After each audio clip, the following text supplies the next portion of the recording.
Hello everybody, this is Progressive News Live with Martin Drummond. I'm on a few minutes early to give people a chance to so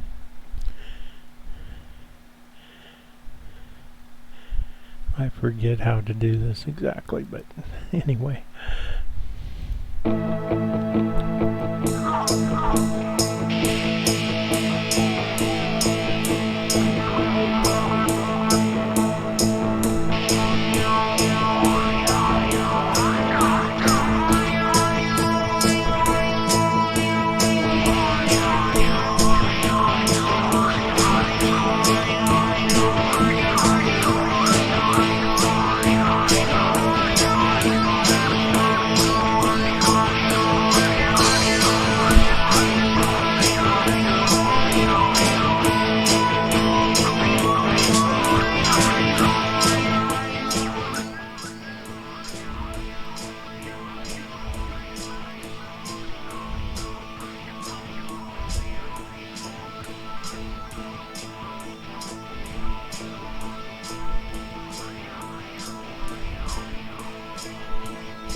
Oh gee, I'm competing with Bernie. Wonderful.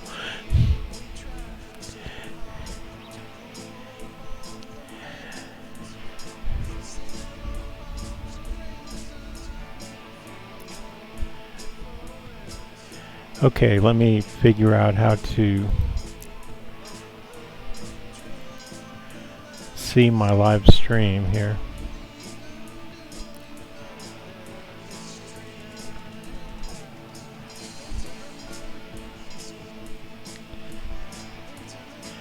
Well, I'm not really sure, so I'm not going to mess with it right now. Well, I guess I have to, don't I? Because otherwise I can't see the chat.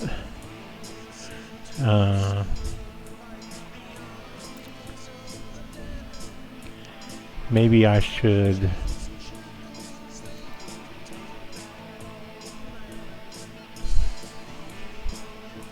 subscribe to my own channel.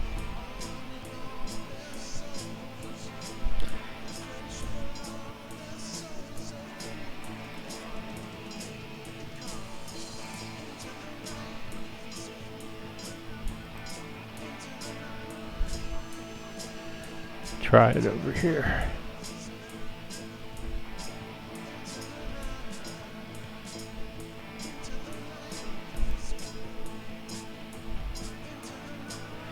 Oops, can't do it in Internet Explorer.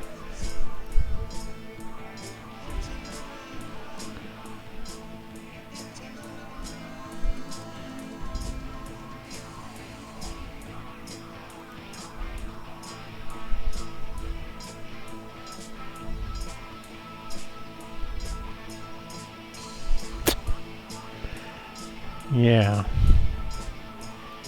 having a little trouble here.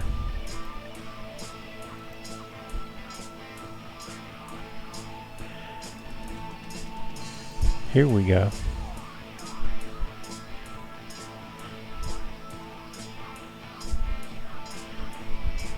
Okay, I've got the right URL.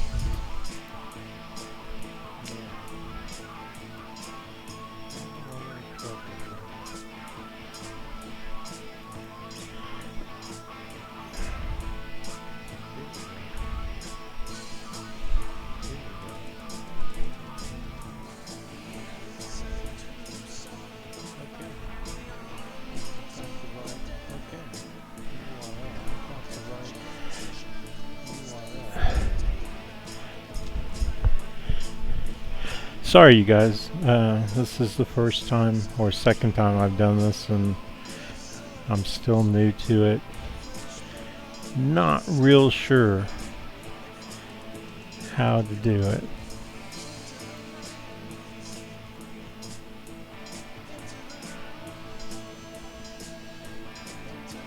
Sorry, you guys. Sorry, you guys.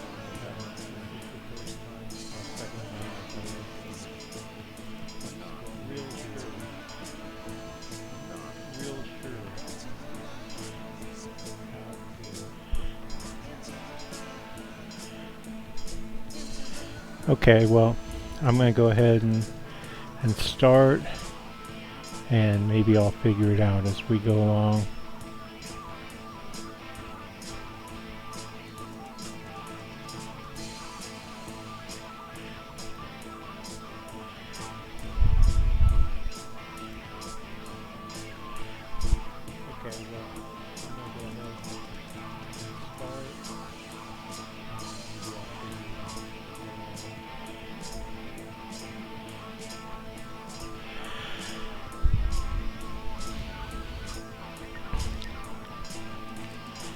Alright, so the first thing I was going to talk about was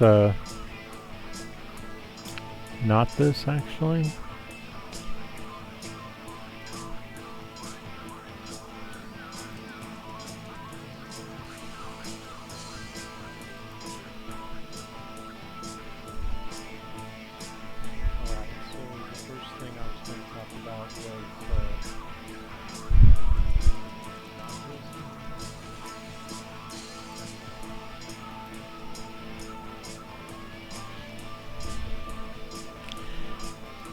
So I'll move on to the second thing.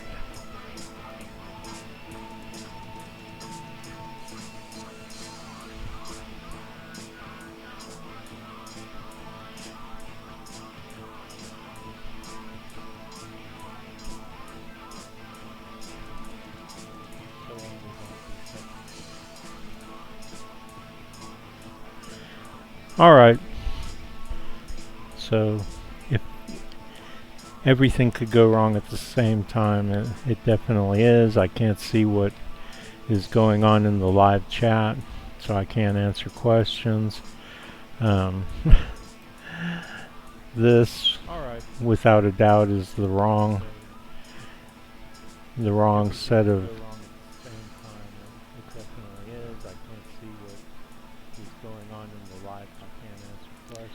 stories I was planning on covering.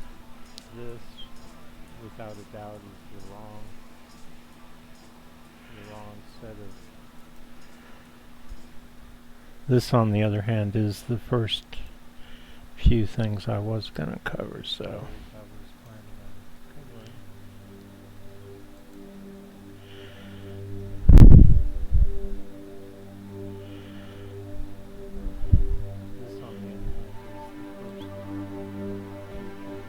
Aggregate level. So what you really want to do is step back and look at all of the polls and try to gauge where the candidates are at. With that being said, though, I'm going to make an exception for this segment. One, because I want to talk about a poll that produces results that I am really excited about, so I'm kind of a hypocrite, admittedly. But second of all, I think that this could be possibly the continuation of what may be.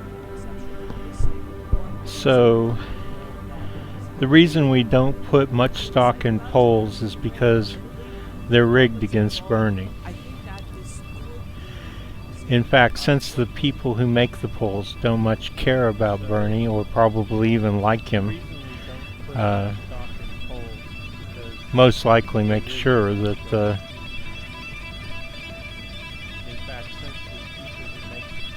you know, they get the wrong results.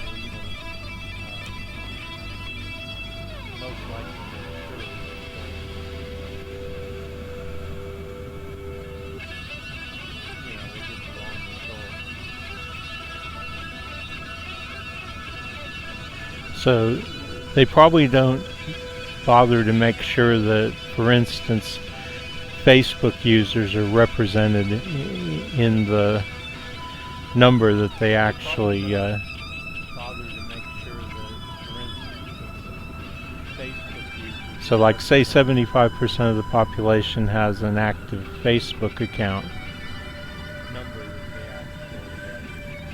then don't you think their polls should consist of 75% people who have active Facebook accounts?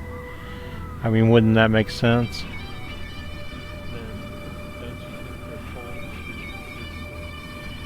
But they're hacks, and they don't understand that just getting an A in college in statistics, like I did, it's not enough. You have to apply real life statistics to your polling.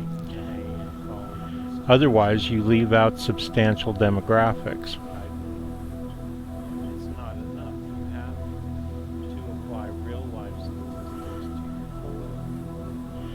So, you know, I get Mike Figueredo's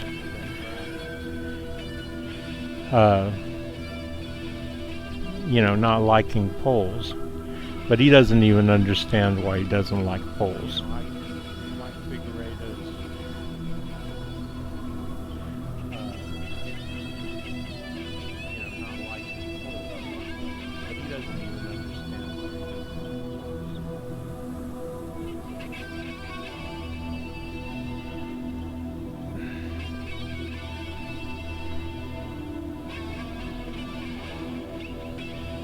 So because of the pollers' lack of basic understanding of how they leave out demographics and how the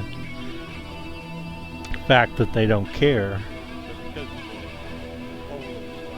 they'll generally not reflect the true numbers. And when they do get the right numbers, which are going to favor Bernie Sanders because he's more popular, it's just a fluke, you know.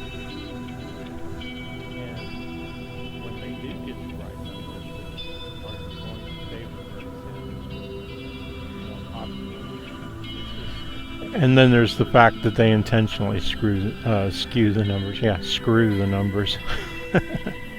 Nice Freudian slip, huh? I mean, there's no doubt in my mind that a lot of people purposely skew the numbers.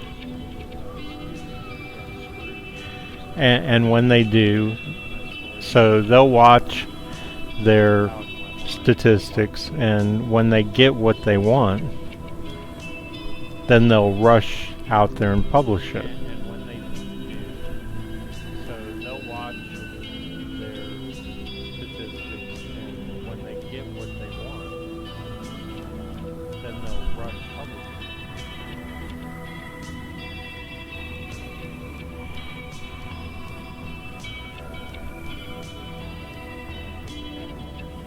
Okay, I knew I should have started a lot earlier, but I'm sorry about that. Figured out this, I don't know why I can't get to a screen where I can actually see what you're seeing, you know, and see the chat.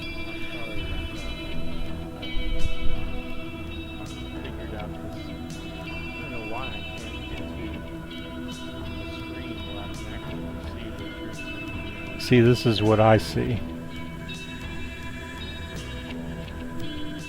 So one person's watching. Thank you.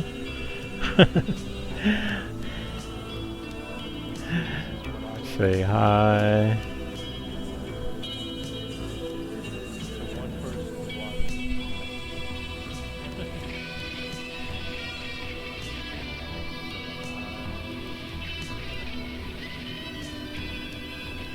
Well, one thing's for sure, I can only get better, right?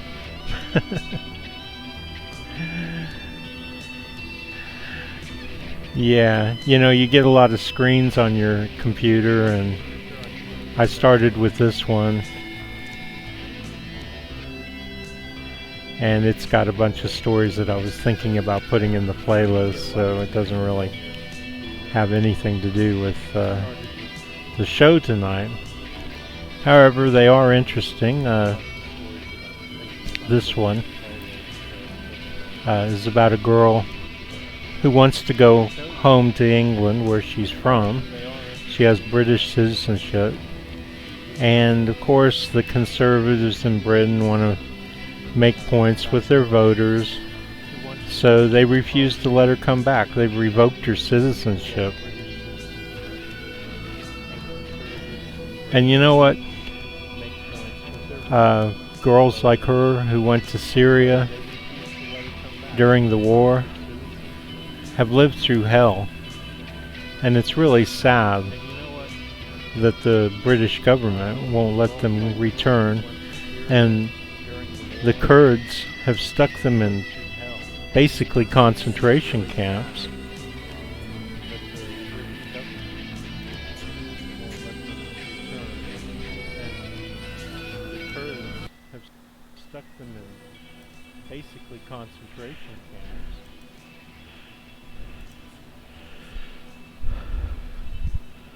So, I mean, of course, to conservatives, all these people are terrorists.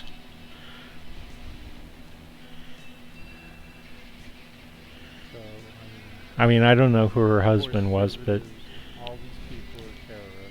I doubt he was a terrorist. He might have been fighting to protect, people in Syria from the Assad regime or the Kurds or the Russians or who knows who.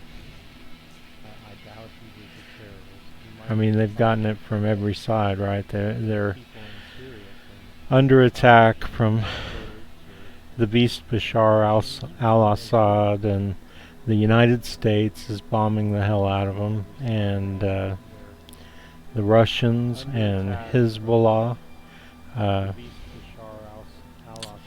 Iranians, they're called PMUs, trained by us and armed by us in Iraq, are in there attacking. Everybody's attacking the Sunnis. And basically they're just farmers. And as soon as they started protesting, the beast Bashar started sniping them and throwing them all in jail, and mass hangings, and they've never attacked the United States. As a matter of fact, they never attacked the beast Bashar. But then the Iraqi militants, people who have become militants since we were in there, got run out of Iraq and into Syria, and they naturally fought for them. So now they're all, terrorists. It's just ridiculous.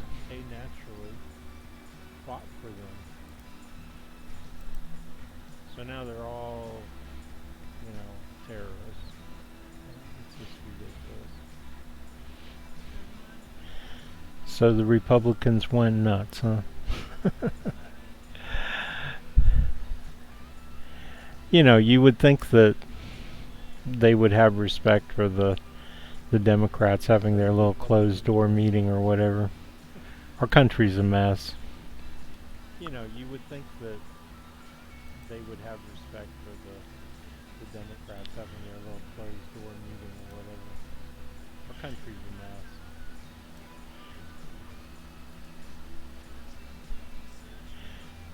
a mess. Illness through compassion and love? Can you heal your way out of depression and sadness and loneliness by helping and serving others?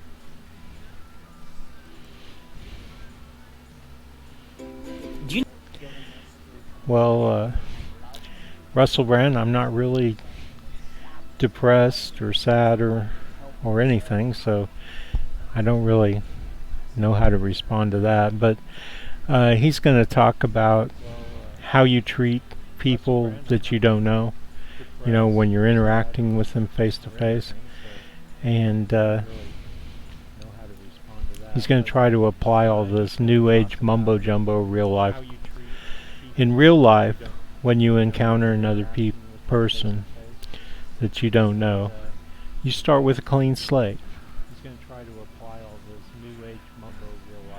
You don't assume anything. You don't assume that you have to feel sorry for them or anything.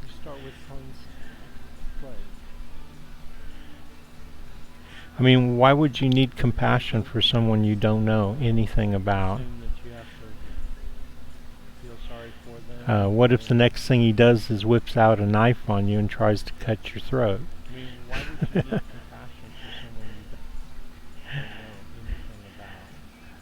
Are you going to tell him that you really feel sorry for him and you understand he's had a hard life? Hardly.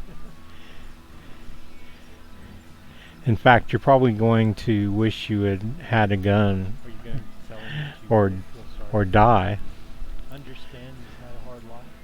So approach the unknown with no preconceived notions. Preconceived notions can get you killed or make you miss out on a good opportunity.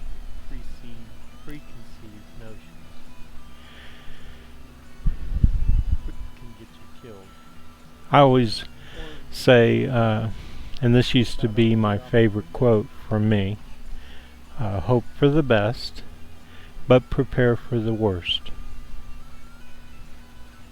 And I stand by it. So obviously you don't want to jinx your life by negative thoughts, but it's not negative to anticipate the worst either. And just simply prepare reasonably.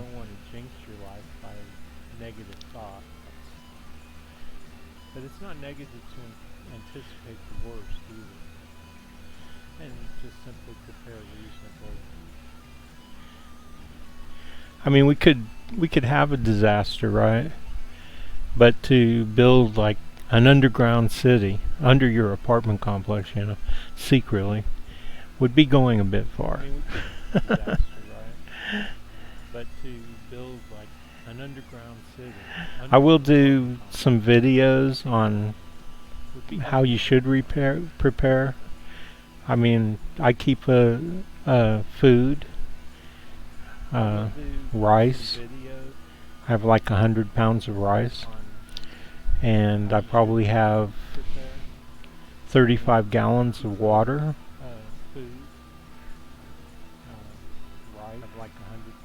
And a number of other goods, I mean, some canned meat and lots of cans of vegetables. Keep something around like a lens for starting a fire, matches, whatever. Some good batteries, some good flashlights. You can find out all that on YouTube. I mean, that's where I go usually. Go and watch on bug out kits and stuff like that. It's always good to be prepared.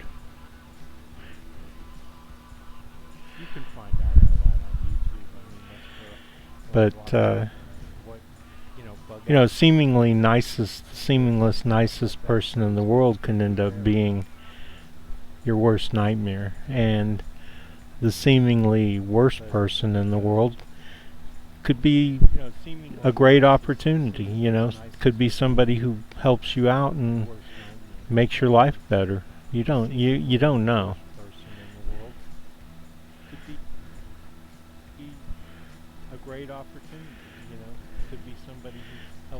I mean, I've met some of the best people I've ever known in the worst places. Where I was feeling like, oh man, this is really awful. I really need to get out of here. And then, okay, so people were abrupt, so people were hard to deal with, but after I got to know them, there were people who, I don't know, they literally die for me, you know what I mean? They turned out to be like the most loyal people in the world.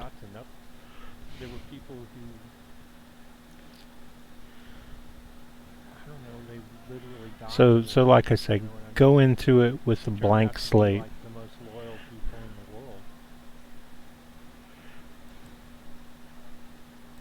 So talk about when you started Go into it with a blank slate. To get disillusioned. So imagine it took place in two phases, Amy. The first part of it was I got disillusioned with Silicon Valley. Beginning around 2010, with the financing of Spotify, and then going on to Airbnb, Uber, Lyft, and then Jewel.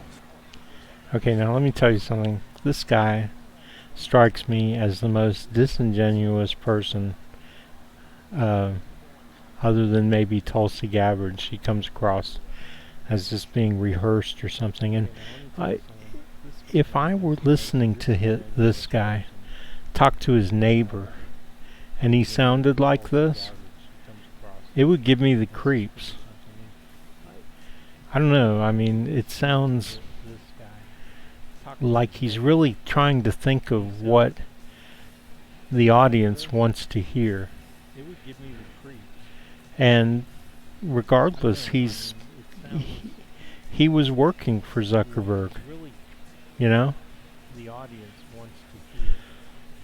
So it always gets me how guys who will come on like whistleblowers, I mean, not most whistleblowers, but they were actually part of the whole thing.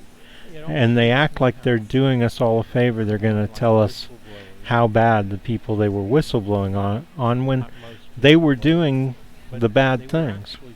And this guy was definitely doing the bad things.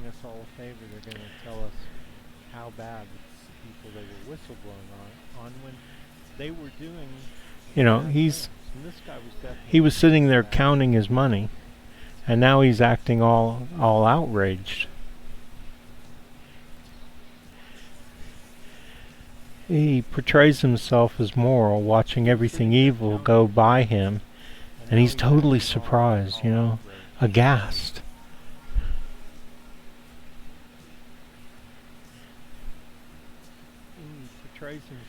And, you know, Zuckerberg needs to hire guys like this to schmooze people, right? These guys, these slick guys in their suits, and they're the face men out in front. You know, because Zuckerberg's more of a... I mean, you listen to him and you watch him and you just want to puke, right? I mean, just seems like a total scumbag. At least when I see him, that's what I see. So he needs some pretty face. Some slick motherfucker, so... to say that this guy was surprised about what was going on, I'm not buying it.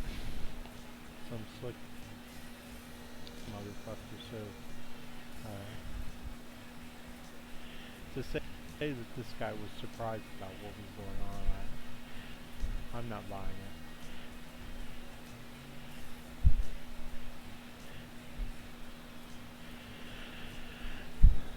As far as Facebook goes, I've always said being a private company doesn't suspend the Constitution. I mean, people have a right to freedom of speech, all their rights, whether they're in a Facebook group or whatever. I mean, people have a right to freedom of speech, all their rights, whether they're in a Facebook group. I mean, a private company doesn't mean you can suspend the U.S. Constitution or any of its laws, you know, at the door. It just doesn't work. I mean, we can suspend the U.S. Constitution or any of its laws, you know, at the door. It just doesn't work.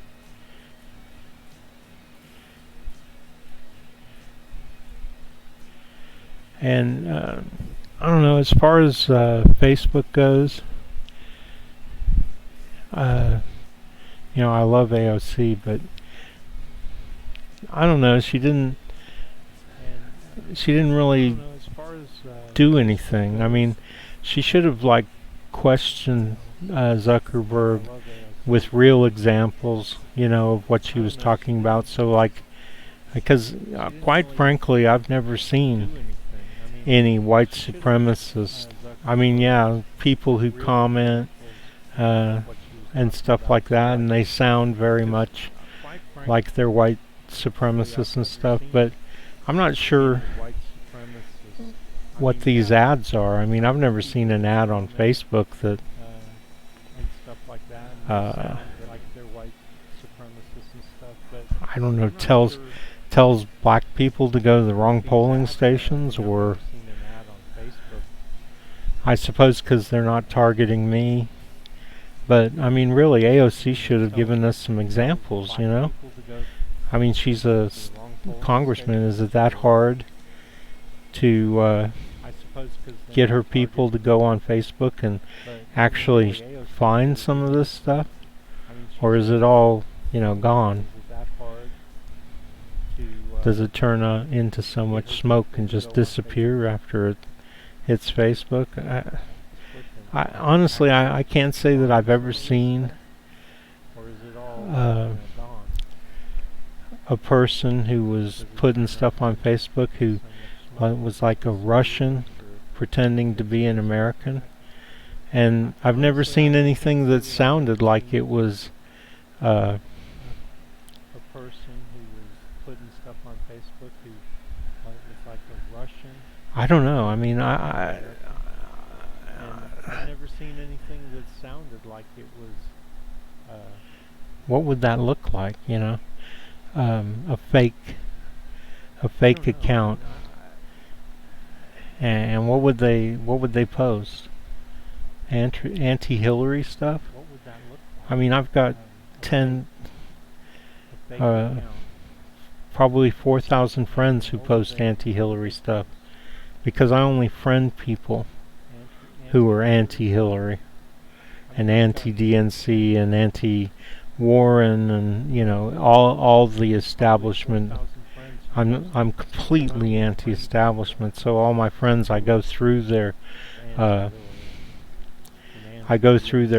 profiles, their timelines, and I look at their posts, and honestly, if all they've got is posts of like really abrupt attacks of Trump, well, I don't like Trump, but I don't want these people wasting my time plastering my news feed with anti-Trump stuff, because to me the only thing stopping us from beating Trump is establishment Democrats, right?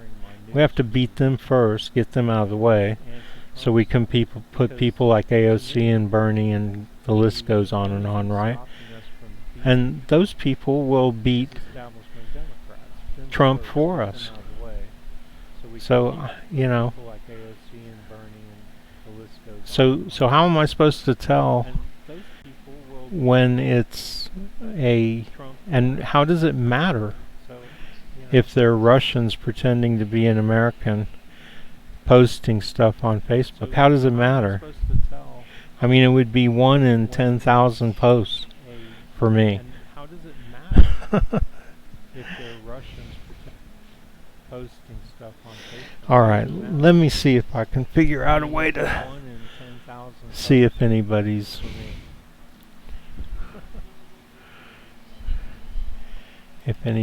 on here or whatever. Let me see if I can figure out a way to see if anybody's.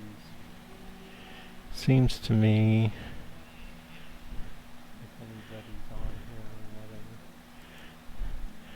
try on here again and see if I can find a. I think I can see here, right? Don't I? I think so. So there's still one person watching.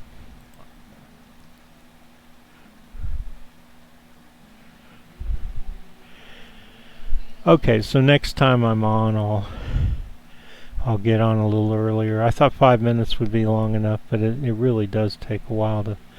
I'm not even sure how I found my own live stream. I had to go to Firefox, and then I could see where I was live streaming.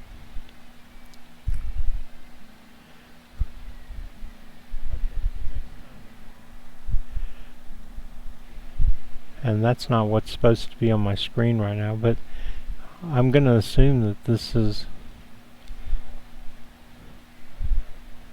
it, and that yeah, it's lagging. It's like after I say something, it's about 10 or seconds or so before I see what's going on. Come on, man. 45 subscribers and only one person on here? What am I doing wrong? Obviously something. Well, I can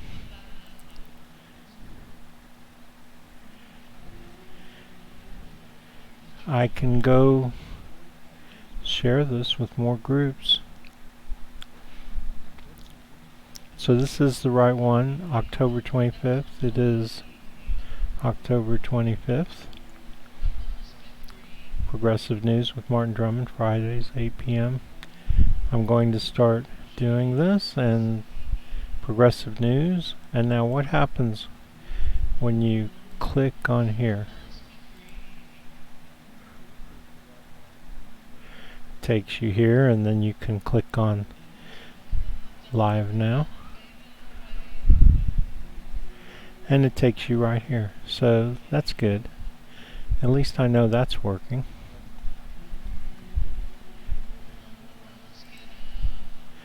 So I'll share this with a couple of groups and see what happens. Maybe I can get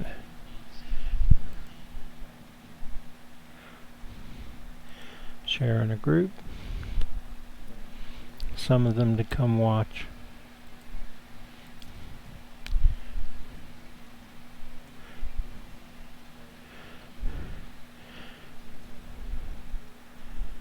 So let's try Bernie's Progressive Fight Club.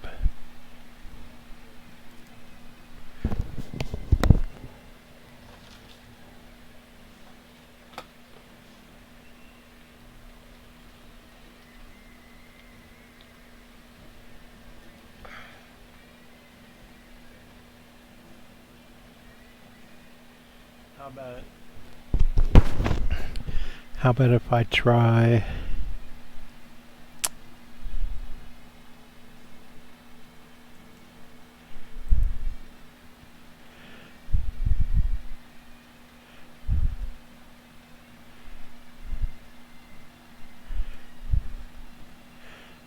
doing it like this?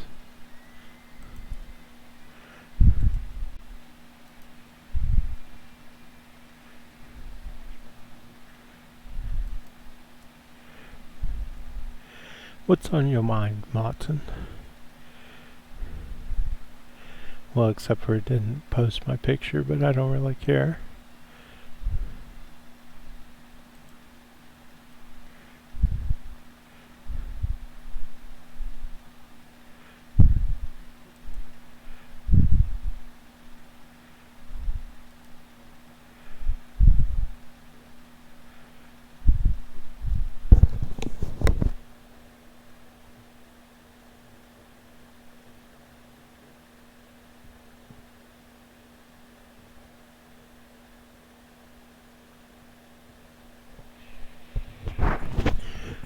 Well, I don't know who you are, but you're sure loyal.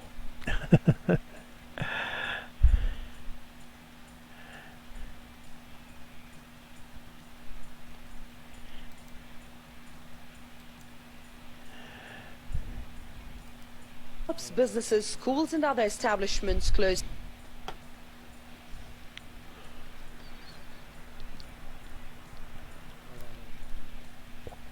for months. Sheikh Firdaus is busy with tutoring his children these days. After the government of Kashmir announced examination dates for higher classes, the people of Kashmir are stuck in a dilemma whether it's safe for their children to appear in the highly guarded examination centers. The government is well aware that the children in Kashmir have not gone to school for the past 2.5 months, and they have lived this abnormal state of affair, where you have no internet, no communication and tensions, and after all this, you are announcing exam dates with no rebate in syllabus. I am witness to the frustration of my children They have not slept nights since the dates are announced. Sheikh's daughters Bisma and Sharifa had aimed to obtain So, you know, Press TV is Iranian state TV. And they literally hate Sunni Muslims. But because somehow this is against, I guess it's a roundabout way of getting it against the U.S. or what, but they seem to be more than happy to do a story about how Muslims are being taken advantage of, right, by the Indians, even though they hate them. They hate the Sunni Muslims. international scholarships. However, after the closure of the Muslim majority region following India's decision to abrogate Kashmir's special status in August, they lost both opportunity and hopes. We are not scared of taking exams, but the conditions that we faced, no schools, no tuitions, no internet, it has already pushed us back. We will not be able to compete on international levels when we have missed the basic in absence of all sorts of educational learning facilities. The government has never tried to make Kashmir's environment education friendly. I'll definitely take exams, although not fully prepared. What scares? So I guess they hate the Indians a lot more than they hate Sunni Muslims. Is that possible? I mean, they absolutely hate Sunni Muslims. They've been helping with the annihilation of Sunni Muslims throughout Iraq and Syria. So I don't know, man. I'm as confused as anybody. Can't quite keep track or keep up with these stories because they come out and they're totally, I don't know, they seem to go against themselves. And as far as Kashmir, I don't really know, like, when all these Muslims were in Kashmir. Have they been in there all their lives, or were they forced into there by the separation that the British did, and so they ended up not quite getting over the border into Pakistan? But either way, you really can't blame India, because they have over 1 billion people, and a lot of them are starving, a lot of them are suffering, and I think at this point they won't give up an inch of land, and this is Indian Kashmir, you understand? I mean, it was split up 3 ways between the Pakistanis, the Indians, and the Chinese, and I don't see the Pakistanis trying to take Chinese Kashmir. Why is that? Are they chicken? Because China's a kind of a superpower, even more so than, or is that next? Are they going to start, feeding or are there no Muslims in Chinese Pakistan or Chinese Kashmir? I guess I'm going to have to look into it. I mean, I have looked into this certain amount. I know about the split, and I know how it was done, and I know that, man, so the Indians said, well, we'll let the Indian Kashmir have a referendum, and then they never did it. And of course the Pakistanis are like, well, you never did a referendum because you knew you'd lose, which is true. But India is under no obligation to do a referendum. It's their land. But it's full of Muslims.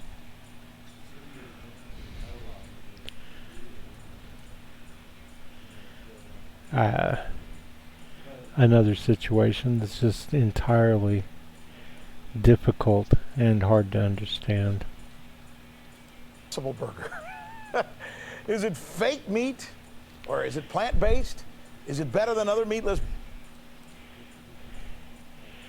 Yes, indeed it is. It is fake. It's got fake blood in it. That's why it tastes so good. And it's also $11 a pound. Now, who's going to pay $11 a pound for soy? I mean, I thought the whole reason of making plant-based burgers and what have you, was to make it cheaper, right?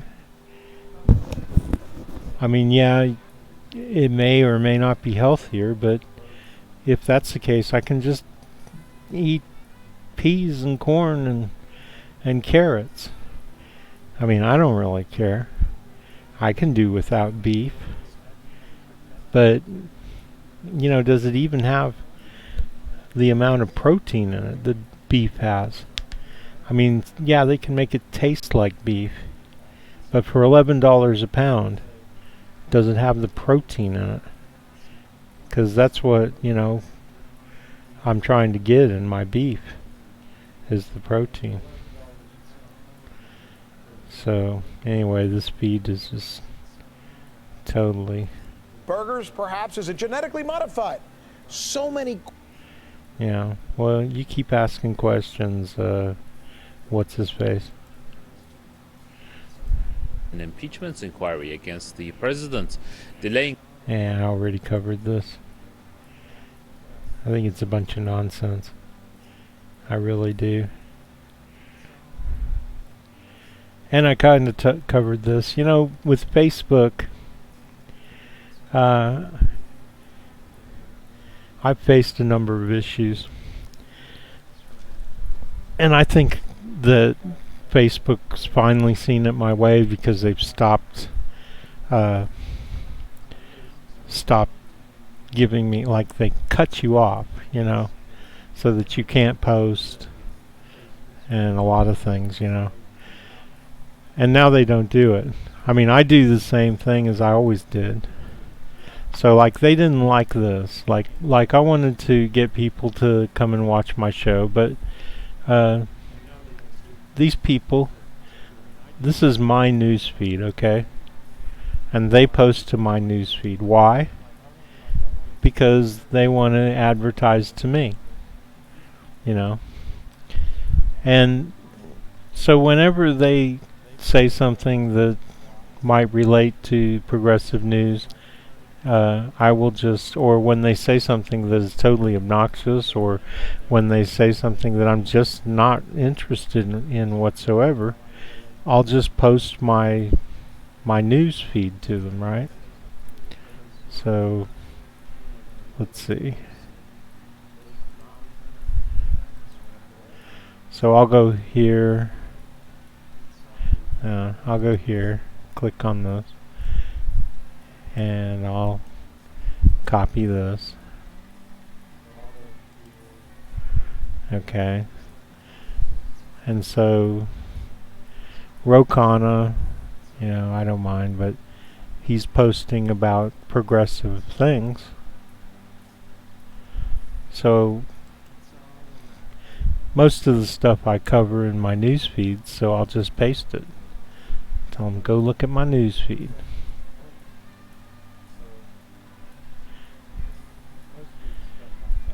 So I go through my news feed. This is more Bernie Sanders stuff, but I usually won't post to where somebody's posting to a Bernie Sanders group, because it'll go to that group, and I don't want to do that. But here's a guy who's posting about capitalism, and my news feed, my show has a lot of stuff about capitalism, so I'll just post them that. And just one time to, their posts. I mean, they're posting to me, so they want me to see what they want me to see. And most of the time they won't complain. every once in a while I'll get somebody who posts like 30 or 40 times to my my feed, like over and over and over again. And I'll be like, well, if you want to post over and over again to my news feed, I'll post my show on your posts. I'll as a comment, not as a post. I'll never post twice on one post. I'll never comment twice with my show on one post. That would be spam. But I was getting a lot of getting nailed for spam. I don't know how you can define doing that as spam, because I'm not. Yes, I'm posting the same post, but it's to, like here. To be honest, Deb, I really don't. What is this? A picture of a dog? So that's pretty much meaningless, right? I don't know. And here's some Game of Thrones. I mean, come on. So I'll just post. Because, I mean, honestly, I don't invite them to post in my newsfeed. I don't know why they post in my newsfeed. And here's Art Wharton, and I always like his stuff. He's running for president now. Good luck, Art. There's a lot of people commenting, so good luck. He's in my groups and stuff. He's a friend of mine. Not a personal friend, but a Bernie friend. So Bernie Warren or Warren Bernie. So what if I put in Bernie /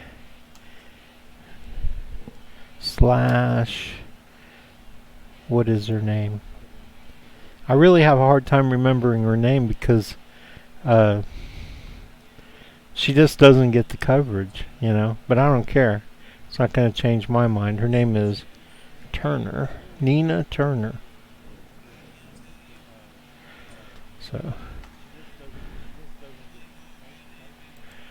So I'll just, and then I'll, okay, so I was getting in trouble a lot for doing this, You can see, going back, you can see, let's see, where does it start? And it ended, so spam, spam, spam, spam, spam, wonderful spam, lovely, splendiferous spam. And it was causing me some trouble. So one thing I wanted to mention was that I think that it's impossible for Facebook with 30,000 people to address to police the posts, because that's supposedly what they're doing right now. So get Facebook users to do it. Like if you sent me 100 questionable right-wing posts, I'd go through them. 100. I'm just one person, but there's supposedly 2 billion of us. So you wouldn't even have to get that many people to do 100 or even 10, So, posts from right-wing groups. Because, I mean, let's face it, it's probably not the groups themselves who are posting really nasty stuff. They're probably smart enough. I'm smart enough to fact check my own stuff. So what are you going to be looking at? You're going to be looking at user posts. Or you might just tell somebody like me, here's a group. We're going to allow you to look at all their posts, their members' posts. I mean, privacy is out the window, right? I mean, it's not like there's any chance of that. what have I found out? I've found out that they're actually watching our messaging. So, if I want to talk to Hathy Hash Right or Heidi Gillette, they're going to be monitoring my posts. Now, are they really? I don't know if they've really got the time, and I don't know if their computers can really do it. Because what kind of program would that be? To teach a computer to understand the nuances of posts that who knows? It's crazy, right? But one thing's for sure. They are watching your messaging, okay? So don't do anything stupid in your messaging. Don't threaten somebody, or don't post a total bullshit. Vet your own posts and stuff like that. I mean, that's the only way that you're gonna. So I've got some people liking my post about the show being on. Maybe we'll get more people. I mean, let's see. Where is it? It's here. Can't ever get it to scroll when you want it to.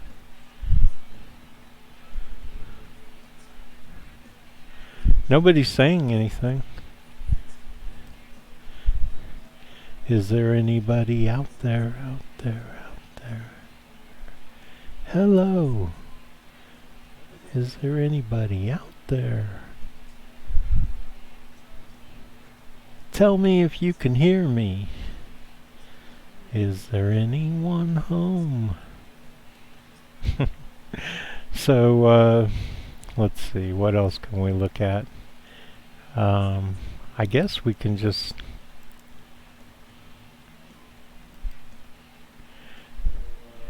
go to Progressive News and look at some of the things I've posted.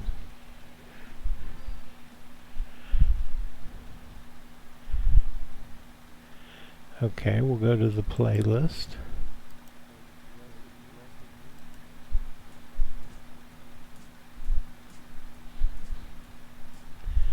That's not the playlist. Here we go.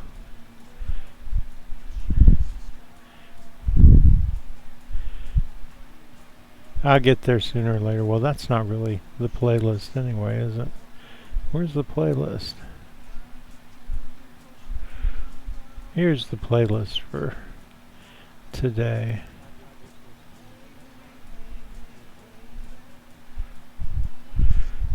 So this is probably where everybody's at right now. Except for no, I think this was early, but I think he's doing another one right now. So maybe I'll get a couple of people watching after. Go to sleep, Bernie. It's late. You're an old man. You're tired. But I gotta say this, and you all know it's true. Bernie can't say anything new anymore. He's just covered it all. I mean, I'm not going to say I'm bored with him, but I'm bored with him. And you know what? That's a good thing for me, because it means I just know Bernie. So, I mean, I've watched 20 or 30 of his rallies. And honestly, I just can't do it anymore, man. And yet I still do. And actually, once I get started watching, let's watch a little bit. What it gets down to is that a very small number of people, I get interested, millionaires and billionaires, are today, especially as a result of Citizens United, which, by the way, we are going to overturn.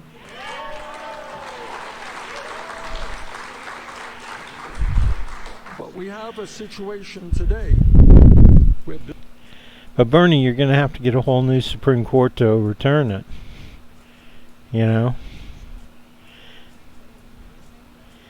And, I kind of get Citizens United?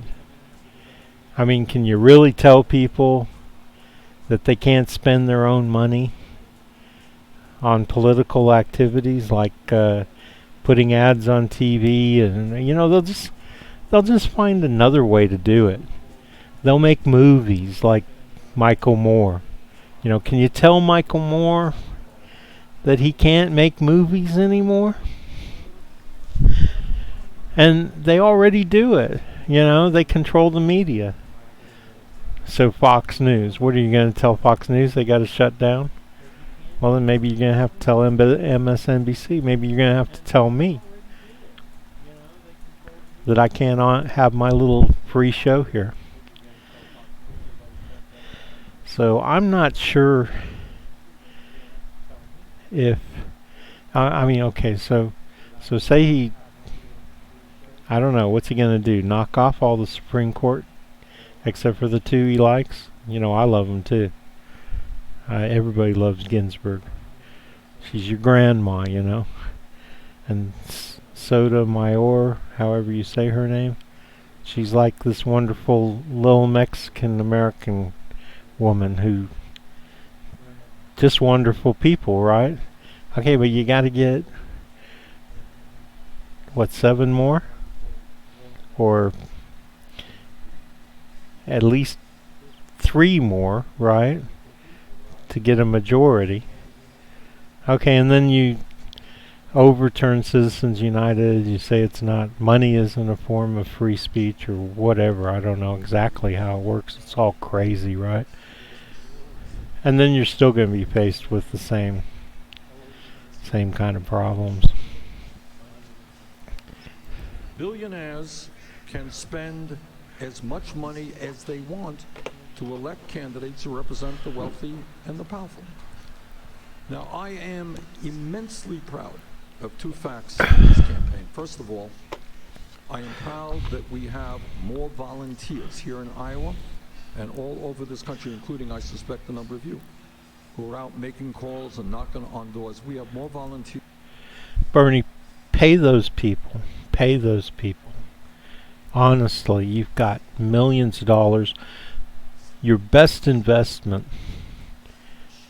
is in these volunteers, but pay them. Do us all a favor. They walk their feet off. I mean, you can't get me to do it anymore. I did it, right? 2016, 2000. I guess not before that. I did it for Obama, and God, do I regret that. And I'll tell you what, I disagree with Bernie on a number of things. But he's our best bet. We're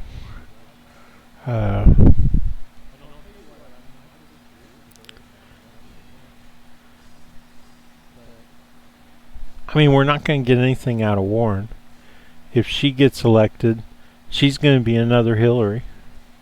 That's why she sits in closed-door meetings with Hillary.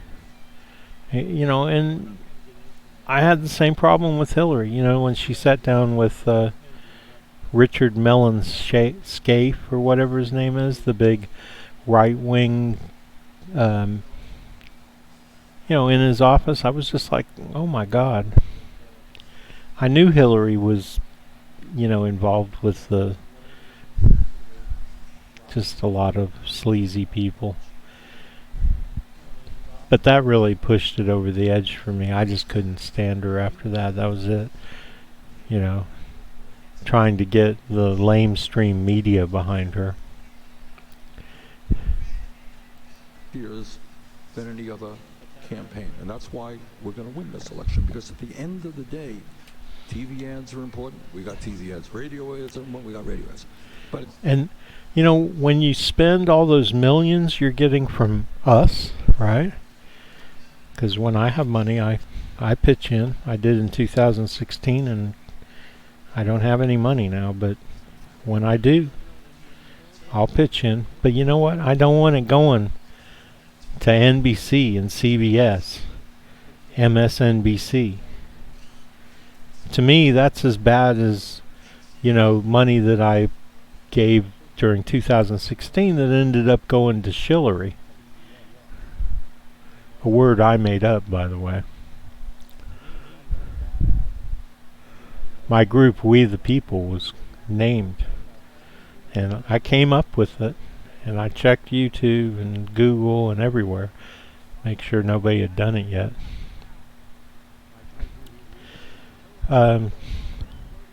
So, I don't want my money going to television. And I really don't see television as having as much of an impact as everybody says. I mean, I don't think anybody really takes television seriously. When I see an ad talking about how horrible some candidate is or how great somebody is on TV, the only thing it might do is get me to go to the internet and vet it, check it out. And then I'm going to know it was all bullshit, right? And I might just go to the internet to find out, how bad of a smear it is. So like when they started talking about Bernie bros and how Bernie is a misogynist and how Bernie is a gun nut, I knew that it was bullshit, but I still went to the internet to find out what was actually going on. And I know he's from Vermont, so I know that things are different there. It'd be like going to where I have a farm in Missouri. And you're not going to tell people to get rid of their shotguns or even their machine guns. And they're not killing anybody with them, except for when you go down to Texas and you get these nuts. But, if we keep pissing them off, they might kill some people. But at the end of the day, what's far more important is people-to-people conversations. But the second thing that I am extremely proud of is that we together have revolutionized political campaign financing in America. 4 years ago, not such a long time ago, what politics in America was about is that candidates would go out to the homes of wealthy people that have 50 millionaires in a room. They leave. Okay, so Bernie's saying it himself. So pay your people on the ground. Take that money out of television advertising, out of radio advertising, out of the newspapers. Maybe go with some smaller progressive type. If you can find it on TV. I don't know where you'd find it on TV. But smaller newspapers, and spend that. They won't charge you very much. Matter of fact, they probably do it for free. And then take your money and put it in to your people on the ground and have them go door to door and talk to people face to face. Leave that room with hundreds of thousands of dollars. And we said that is not what American democracy is about.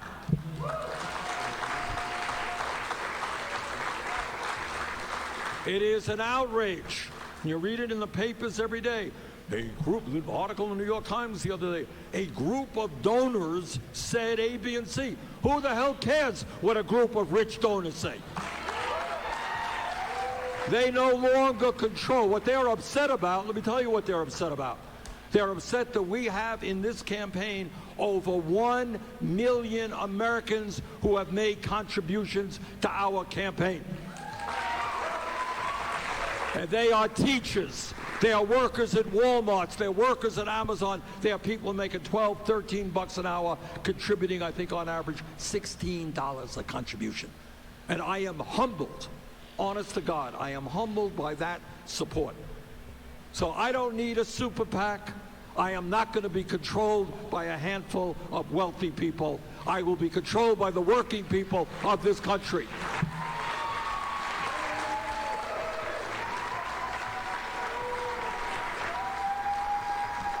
Okay, thank you for that question, Sue. Other questions? All right, wait. Okay, I see a hand right there. Yes, sir. Okay, so Bernie, put your war chest where your mouth is. Don't spend your money on TV ads and stuff. You're just giving your money back to the enemy, really, is what you're doing.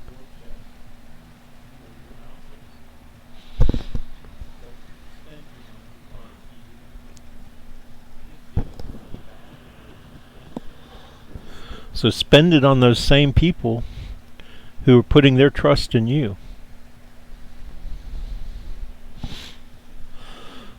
Because you don't just have 1 million donors, you have 1 million volunteers. Okay? 1 million volunteers. You know how to keep them? Pay them $15 an hour. They will walk their feet off for $15 an hour. They love you, Bernie. It's time for you to love them back. You know? I appreciate the fact that people volunteer. You know, I really do. I think they're great. And surprise them. Tell them you're going to pay them $15 an hour. We'll try to get around the room and do the best we can. Your name, please? Thank you. My name is Sam Carvajal. Sam? And one of my questions is, what are the principles of your proposition of Medicare for all? Thank you very much, Sam. What are my principles underlying Medicare for all? Thank you. I think we all know what his principles are. You know. And I couldn't agree with him more on Medicare for all. And most stuff. Where I disagree with Bernie is on abortion. I think that when a fetus becomes a baby, that he becomes an American citizen. So when that fetus in the womb turns into somebody who is self-conscious, you know, he's looking around the womb going, what's going on here? At that point, I think he's a person. And as long as it's at that point, I think he should be given all the rights of an individual as a citizen. And I'm sorry, ladies, but, you know, you knew you had unprotected sex. You knew you might have a baby growing in you. If you wanted to get rid of it, you should have done it before that happened. Okay? You know, go get tests. Find out. You know, if you want to kill it, kill a fetus. I don't have a problem with that. It's just a blob of, you know, it's not a person. And so I think we should have, like, scientists come together and decide on how you can tell when a fetus has become a person, and that their rights should be protected at that point. So I don't agree with him on that. You know, I don't agree with, you know, you don't give a murderer the right to decide he wants to kill somebody, right? You can't do that. So I disagree with him on that, and I disagree with him on a few other things. I don't think that he really advocates taking away a person's right to protect themselves. I mean, maybe later, when we're not in a world where it's so dangerous. You know, when I don't feel like I need a gun to protect myself, you know, you can buy the firing pin out of it. That's fine. I don't mind. But until then, you know, I hate to say this, but I'm most afraid of the police. They seem to be killing people right and left, unarmed people. You know, if a guy's got a knife, shoot him 2 or 3 times in the leg. You know, zap him. Come up with ways for the police to, you know, take a person down. Most of these people are just temporarily out of their minds anyway, right? They don't deserve to die. And of course there's far worse examples, and I could give them to you. You all know about all the and I strongly suggest you keep your eyes open for the real news and their segments that they do by their, accountability report or whatever, because this is a real issue. And I agree the entire justice system has to be revamped, because the conservatives have taken it over and they're putting people in jail with really harsh sentences, and people who were out. I was innocent. They threw me in jail, just because they didn't like what I had to say. I mean, I told them that all I was doing was a segment for my show, and I was talking about how angry they make people. People who come in for food stamps, people who come into the police and they want to get some justice and they can't get any justice. I mean, you can't get the police to move your complaint to the DA and get it, on the docket. It just doesn't happen. You can't even get them to save video that's proof of what you're coming in to complain about. It's just an immense problem, and we've got to revamp the system, and there has to be accountability. There needs to be special groups, special panels who review anything that somebody says they were wrongfully convicted or anything like that. Is he still talking about Medicare for all? Majority of people, except the very wealthy, will be paying less for health care today. Yeah, I mean, let me explain something to you about social, benefits and stuff. Anytime that you pay for, like with your taxes or something, some kind of benefits for people, housing, food stamps, you're creating an asset. So that's wealth. You're building wealth. And on top of that, they take that wealth and they spend it, right? As opposed to rich people who just stick it in their pocket.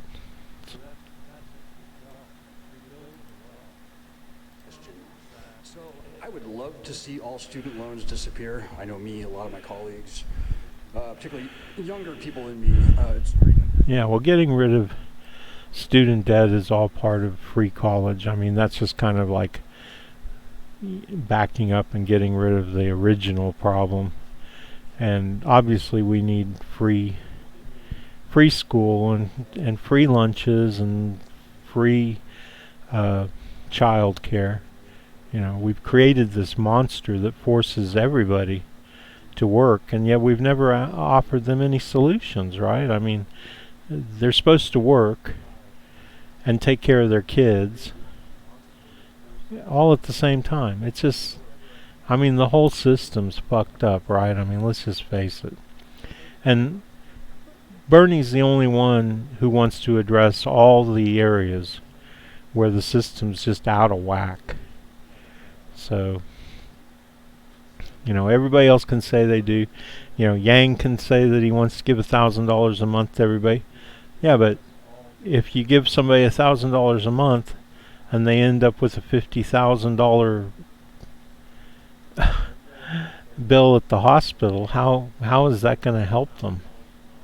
You gotta get rid of all these ways that the establishment sucks all the money out of our pockets. I mean, I've always said that the capitalist system is a form of taxation. As soon as you get the money coming in to you, it's going out again, right? You got to buy food, you got to buy gas, you got to buy a car, you got to buy car insurance. It's just a form, unless we can bring things into balance so that those things don't cost you all your money, then we're going to be in this perpetual cycle. So anyway, let's see what else I had. So Bernie, you know, you understand me and Bernie, right?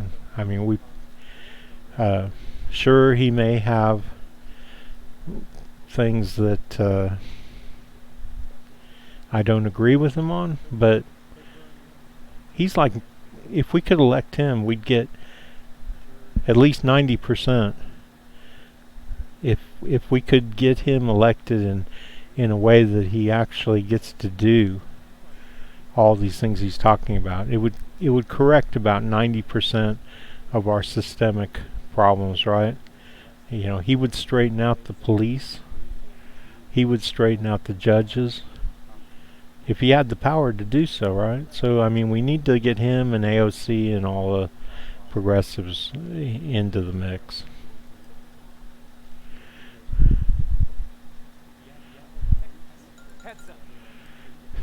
Fucking stupid face YouTube ads, right? And well, you know everything. It's really hard for me to say anything. I wish it was really hard for you to say anything, because you are just a dumbass, typical average American, and you're incapable of saying anything good. I mean, there's $1,000 a month for doing nothing. I don't know. It's making me emotional. Why do you think you're getting emotional? Because rumor has it he didn't even pay that crocodile a living wage who gave him all those tears. And who's this? NBC News, who else? I mean, they're just going to play along with them just for ratings. Off a war, I'm so proud of that. That's really... Now that's who I want to see Hamilton with.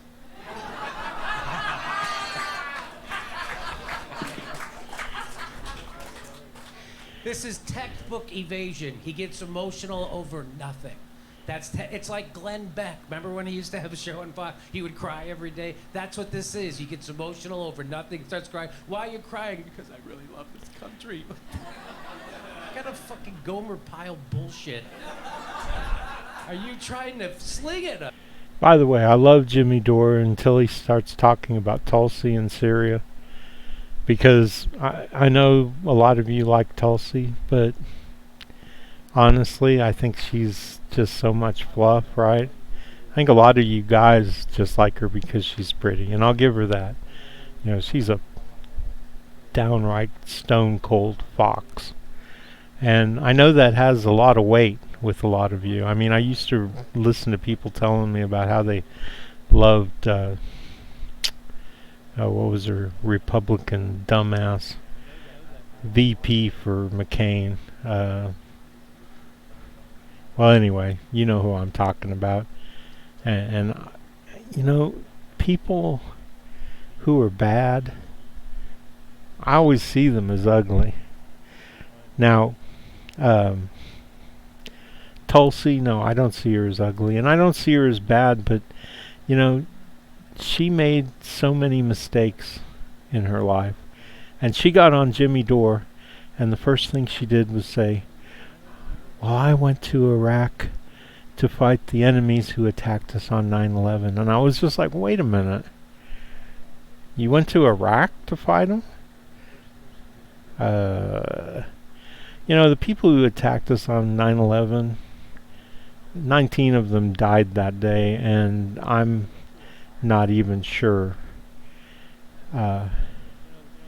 if there was anybody who really was supporting them. You know, like the Saudis. Maybe some people in Saudi Arabia knew about them and were supporting them. Maybe not. I mean, I've studied 9/11 till I'm just sick of it, and I haven't seen any real proof. I mean, I saw one thing, right, and that was that Bandar Bush, you know, Prince Bandar, that his wife called up George Bush's brother, or I don't know what, Marvin Bush, and he was president of there's a bank in Washington, D.C. that's just a CIA front. It was working with BCCI. If you know anything about Iran-Contra and all that, then you'd know about this. And she arranged for $100,000 to be given to Muhammad Atta with Marvin Bush. Marvin Bush made sure that the money went through. This is what I heard. I mean, maybe I could be listening to the wrong people, and it was a long time ago. But, you know, if there was proof about that, then, you know, why don't we all know about it? So I don't like to say, you know, but one thing I can say is that Iraq had nothing to do with it. And I'm not saying that Saddam was a good guy. I definitely supported going in there and getting rid of him. But, you know, after we caught him, we turned him over to the Shia. And they literally yanked his head off. It was one of the most brutal things I've ever seen in my life. And I said to myself, really? We support this? We support this brutal... I mean, I hate Saddam Hussein. I saw a video where he brought in somebody he hated, and they were all sitting around a dinner table, and they forced this guy to stand in front of him and shove a sword through himself and walk around till he fell over and finally died. I mean, I can't... You know, that makes me hate Saddam Hussein, and things like that I know about Saddam Hussein. His use of chemical weapons, I mean, he was just a mafioso, you know. So it's not like I shed a tear when we went in and we knocked him off. But, you know, a couple months go by and I'm like, what are we still doing in Iraq? This is ridiculous. You know, we got Saddam, we got Usi and Kusi, or whoever his sons were. We've gone through the deck of cards, and we've killed off... I mean, I think that you should watch The Green Zone with Matt Damon. I think there were plenty of people, Ba'athist even, although just being Ba'athist does make me a little... yeah. But I think that we should have made a deal with them. I don't think that we should have killed 1 million people trying to get them, because they were, you know, probably 100, 200, 1,000, maybe 10,000 was enough to end to get the real bad guys, you know. But 1 million people? Where did we get that? And we created IS, Islamic State, in Syria, because the same people who were just... They weren't anybody when we captured them in Iraq. They were like, you know, farmers or whatever. They were just regular people.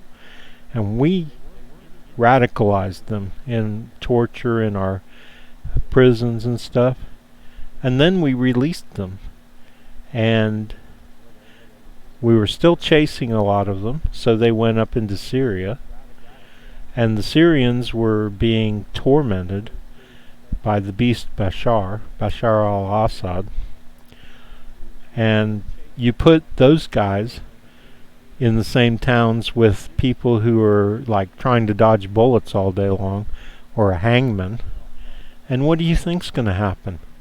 You put people who are hardened military or hardened fighters by war, and of course they're going to become leaders there. Do you see the problem with that? And they're heroes in those towns. They're people like, they're like the Magnificent Seven, you know. They're gonna defend the Syrian people against all these different threats. I mean, they've got Bashar al-Assad right there. That's one, right? Russians. Hezbollah, who aren't exactly nice guys. You've even got the Iranians coming into Iraq and being trained to fight Sunnis. And look what we did in Mosul. I mean, Americans don't seem to understand what we've been doing, or what we've been getting other people to do for us. I mean, Mosul and that whole offensive to drive IS out. And of course you drive them into Syria, and then you chase them on into Syria, and then you get the Kurds to do your dirty work, and they round up all the Sunnis and put them in concentration camps. I mean, to the point where a couple days ago, you've got women and children in these camps burning their tents to try to get away, to escape. And then on top of that, you've got so now the Kurds are attacking them too, and the United States is bombing them. So you've got this group of people in between Turkey and Saudi Arabia. I don't know how anybody can't feel sorry for them. I mean, I feel sorry for the people of Yemen, even though they're probably the most radical, doped up people on the face of the earth. And fortunately, they've learned to fight for themselves. I keep hoping the Sunni in Syria will learn to fight for themselves. I hope the nearly 4 million Sunnis in Turkey, I wish they'd give them all a machine gun and tell them, go on, take your houses back and fight. But they won't, because they're sheep. They're sheeple. They're the epitome of sheeple. And until they're radicalized, which they are, they're radicalized. But even being radicalized, they're not pushed to that point. Honestly, they're too kind. They're a people of peace, and they need to not be. So, when I see Jimmy Dore talk about that, but Jimmy Dore is at his best when he talks about establishment like Hillary and people like that.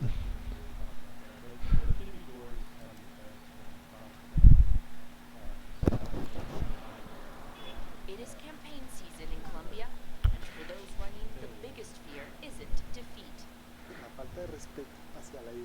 The lack of respect for political differences on all sides has always been resolved in this country through violence. So in a country that is highly polarized at the moment, it isn't surprising to see political violence reemerge. 117,000 candidates are running on October 27th for governor, mayor, and local councils. Running for office here is dangerous. According to the Colombian Foundation for Peace and Reconciliation, over the past year, there have been 230 victims of election-related violence, including 22 murders. In September, assassins killed mayoral candidate Karina Garcia, along with 5 others, including her mother. Their charred vehicle showed damage from heavy gunfire and a grenade blast. Okay, so let me be clear. We pay for this. We put millions and millions of dollars into this president's hands, and it manifests itself as paramilitaries who do whatever the fuck they want, right? And, you may be all worried about, Maduro is such a dictator and all this stuff, who was duly elected, by the way. And I'm sorry, but you can't complain about the democracy in Venezuela. And you're looking right across the border, and this is what you have. Just out and out murder. Murder your way into the presidency. Murder your way into be mayor and whatever. So You know, I have a program that I'm going to do. And it's about how fucked up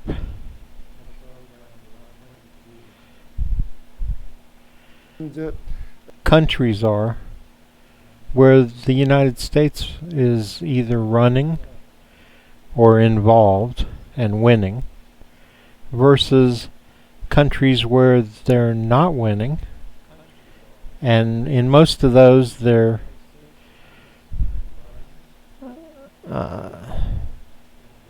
still involved. I mean, it makes me sick, man. There's these organizations, and I can't think of what they are off the top of my head, but they're funded to the tunes of millions of dollars, and they're allowed to operate in Venezuela and Nicaragua and places, and they're putting your tax dollars. I mean, you all cry about these regime change wars. Well, how about the fact that your tax dollars go to, you know, organizations like, well,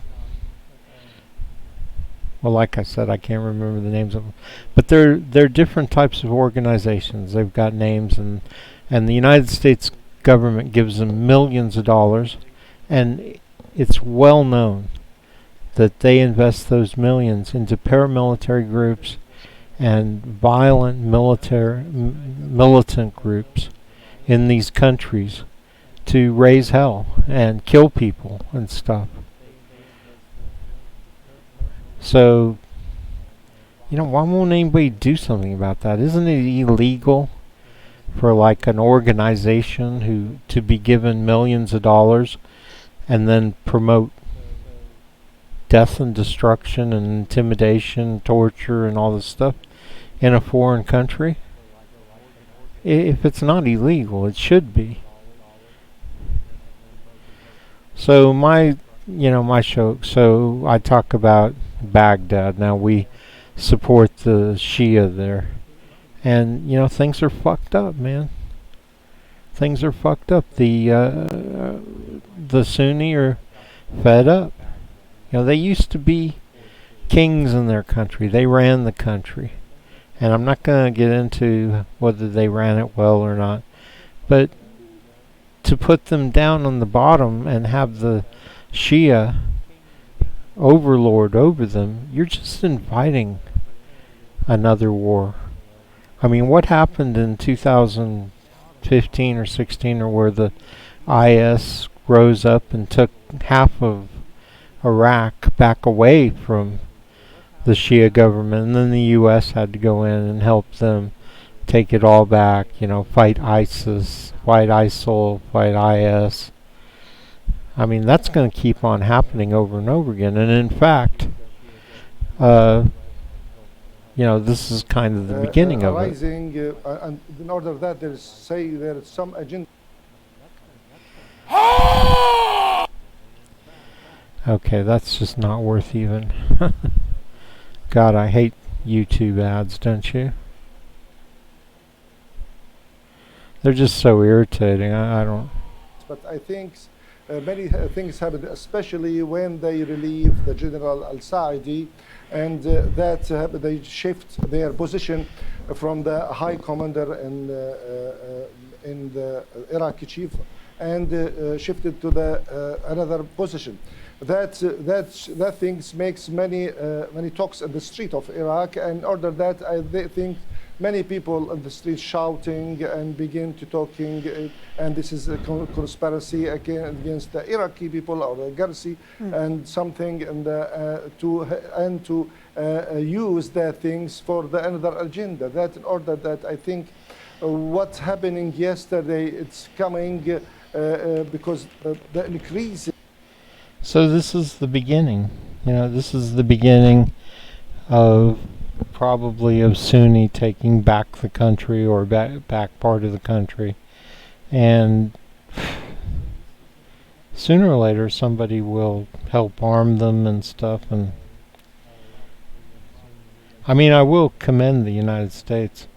they do manage to keep all their enemies unarmed very often for a very long time, and a lot of these people end up having to throw their lives away and often lose because of that. But I grew up in the Middle East, and I can tell you right now, they'll figure out how to get weapons. So then let's see what happens here. Welcome back. Ecuador's President Lenín Moreno has announced a sweeping package of economic measures to cut the public deficit. In an address to the nation, Moreno said he would not... Yeah, this guy. And I'll tell you something, I really love the way that YouTube outlets like Telesur, you notice how there was no ad at the beginning of this? That's because they don't monetize. They don't accept money from YouTube for their show, and let YouTube. YouTube still manages to put ads on their show, but like we went right into this Telesur half-hour or 12-minute program, and there was no ads. Now this guy, I don't care what he does. He's an OAS pawn, and the United States and the OAS are just one and the same. And he can, maybe it's good. Maybe they made him back off of a lot of stupidity. Because all that he is in there for is he's U.S. owned. And he's there to make sure that U.S. companies make money and that poor people get less and less. Not raise the VAT as many had expected he would, but he's removing all subsidies on fuels, which is likely to raise the prices of many goods and services. And he said labor reforms would be announced to make hiring and firing easier. The president said the measures were needed to create jobs, but various social organizations have rejected the measures, describing the package as a classic IMF-inspired structural adjustment. So Ecuador, just another example of a country where America is sticking its nose in, and people are protesting and fighting, and it will continue. Now this is... But first, we begin with a story that... So this is a story basically that's going to be like what I'm working on, and that's a story about America bad and, local people good. And it's from RT, and you can't really trust them. So. But he's going to cover lots of different countries where there's problems, but it's going to be biased.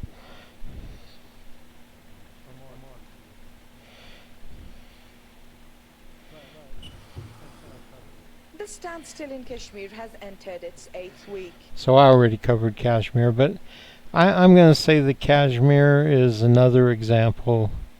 I don't know how much India is under our thumb, but I watched Trump, pal around with Modi, and I think that Modi is basically establishment in India.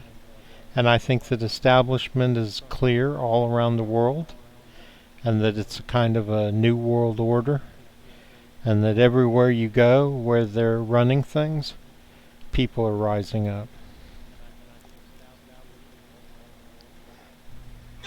We have voted for Jovenel, but we do not agree with him. Then he has to go. Today we are all here. We come from Salino, Base 47, Site Salil. So you've got Haiti, where there's like millions of people and nothing to eat. They've got no resources except for oil. And I remember reading about de Mohrenschildt, the guy who was involved with the Kennedy assassination, involved with Lee Oswald. I refuse to call him Lee Harvey Oswald. He was Lee Oswald, and I think he was out to I think he was trying to find out about the assassination so he could stop it. But anyway, so when I was reading about de Mohrenschildt, he was involved with a deep water port in Haiti. Although So all the way back then, they were interested in oil in Haiti. And this is back in the 50s. So now the Haitians, they know they've got no, I mean, they could have some agriculture, but they know they've got no resources at home for food, for making food for themselves. But they know that they've got oil, and it's all being shipped right out from under their feet. And they know that the U.S. is just there to steal their oil, and that all of their pain and suffering could be alleviated by the oil that is being stolen out from under their feet. And they know that the Americans don't care about. They could all die of starvation, you know, and America would just blame it on some guy, you know, who's president or whatever. So, you know, you're damned if you do and you're damned if you don't if you're president. But I really think that sooner or later we're going to have to address these areas of overpopulation, these areas where there's millions of people and no food and no housing and no water. You know, they really probably need a desalination plant really bad. But everywhere where the United States is there, let's face it, you know. And the only, you see here, Cuba expresses optimism for the future of Cuba. The only places where there isn't unrest is places like Cuba. Nicaragua, sorry, I didn't mean to say Nicaragua. Nicaragua is very close. And as far as, you know, places that have no resources and are being crushed by the United States economically, their best move is communism. Because they've got to take care of their people. And they're not going to do it with capitalism, and they're not going to do it with a leech on their neck called the United States of America and Europe. I mean, let's face it, we're all living off of their goods and services, you know, their oil and their magnesium and their copper and their gold and, you know, and their labor, you know, banana republics producing food for the United States and around the world too. I mean, we take their stuff and sell it to other countries and pocket the money. And their best bet is communism, but short of that, socialism. I mean, Maduro has lifted, well, Chavez did it, but he's maintaining it, has lifted 50% of the poor out of poverty. So like if you take 100% of the poor, before Chavez came in, they were 100% and they were reduced to 50%. And Maduro's just trying to hang on to that, even though the United States does everything they can economically to make that impossible. See, the United States thinks that if they can ruin that, then the people will rise up against Maduro. How is that ethical? How is that ethical to crush a guy who is trying to feed his people and try and get them to turn on him, even though he's what's best for them? You know, and, you know, places like Nicaragua and Venezuela, they're not China. They can't turn things around on their own. They don't know how to make nuclear reactors and weapons and just all. They don't know how. They can't. You know, it's not viable. So they need to take what they can get and distribute it equally between their, you know, to their people. That's their best bet. And then they need to build up their economy. You know, if their economy was already built up, they wouldn't be stuck in this situation. If they were producing widgets for Europe, you know, or something like that, or even if they were advanced, developed in their own agriculture, that would solve a lot of their problems. But the United States and Europe and, you know, the white world doesn't want them to. Let's face it, whether it's a Nicaraguan or even a poor American, the establishment thrives on fear and greed. So they thrive on, I can't think of the word, but it's people not being able to get the things they need, and that fear. They thrive on that fear. You know, rich kids can get a hooker when they want, because there's enough poor girls in the United States to, you know, walk the streets and make that available. And don't think they don't like that. They thrive on our inability to take care of ourselves. I can't think of the word, but there's a word where you make sure people don't have enough. And that makes them malleable, makes them easy to manipulate. So, you know, and in foreign countries, it's just the same thing on steroids. I mean, they keep them that much poorer because the rich people, except for a few of them in those countries, they don't live there. And if the whole thing blows up and the people who are doing their, you know, being their thugs, they don't care. They don't care.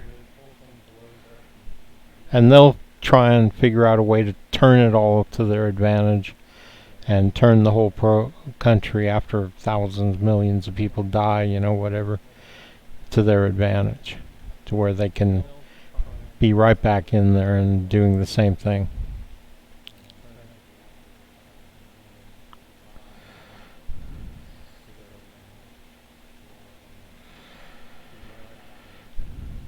Hey guys, I'm Nurse Tanya, expert in neonate baby caregiving.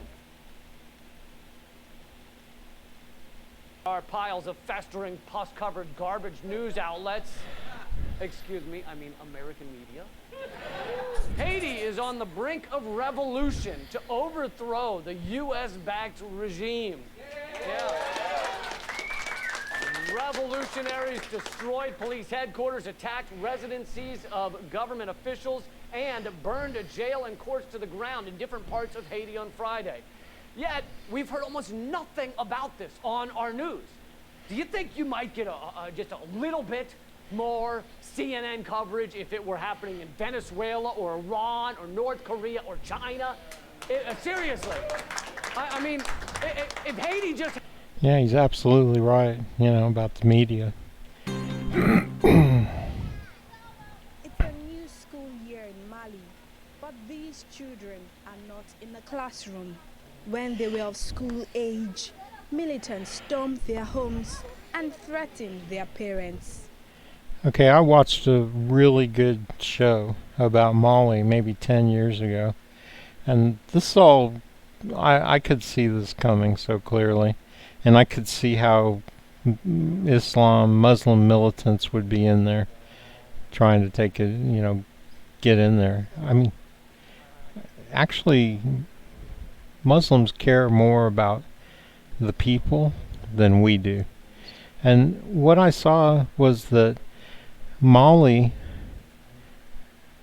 you know, the colonialism, imperialism, never left. The French still have control of the system in Mali.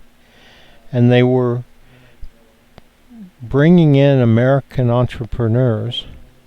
And the American entrepreneurs were buying up land in Mali And the poor people were so poor, and maybe they didn't have what they needed to develop the land properly, that they were better off to sell. And people were very upset that so many of these people in Mali were selling off their land. And to who? To rich American corporations. So, I mean, you could see this coming from a mile away. And so, you know, Mali is yet another country. And yeah, they're gonna, you know, they're passive, these people, all these people. They're just people, you know, just trying to make a living. And the Americans and the French and everybody just creep up on them. And the next thing you know, they're sitting on their ass in a desert wondering what happened.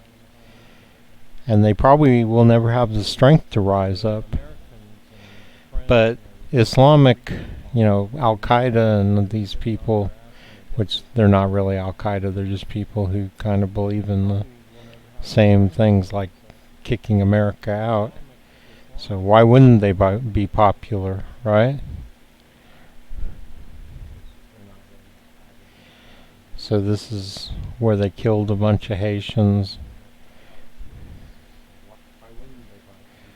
This was Quito, Ecuador, so we're talking about the same thing. Chile,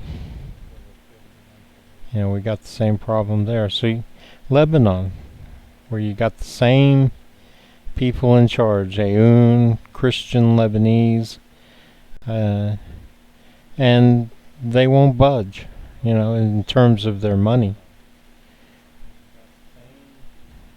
Azerbaijan, where Hillary was over there schmoozing and selling her Clinton Foundation.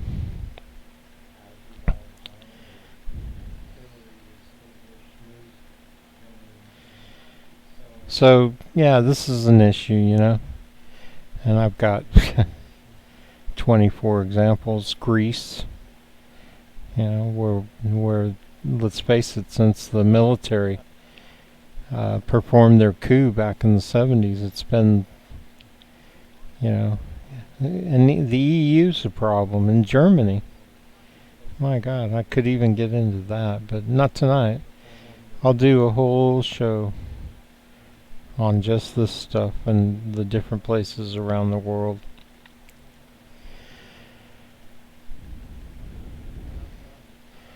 So, all two of you watching, and none of you have the guts to say anything. Gee, thanks. You know, I mean, I'd like to have a back and forth with you guys. But, hey, if you don't have anything to say, there's not much I can say about it. I certainly can't answer your questions. And just so you understand, I was in Lebanon in 68 and 72 through 75, so I was there when the war was raging. And you know, it was even raging in 73. We had a 3-day war. And my father was gathering intelligence for military intel. And I think mainly for the Israelis. I think Army intel was, you know, helping the Israelis. And more than anything, I would say that he was there keeping tabs on the Palestinians, and that his work eventually led to the Palestinians being run out of Beirut. And I saw lots of shit. You know, more than I could do in one show. I had a lot of very important friends. So, like I was dating Tracy Shamoon. My mother had a modeling school with Patty Shamoon, and she was married to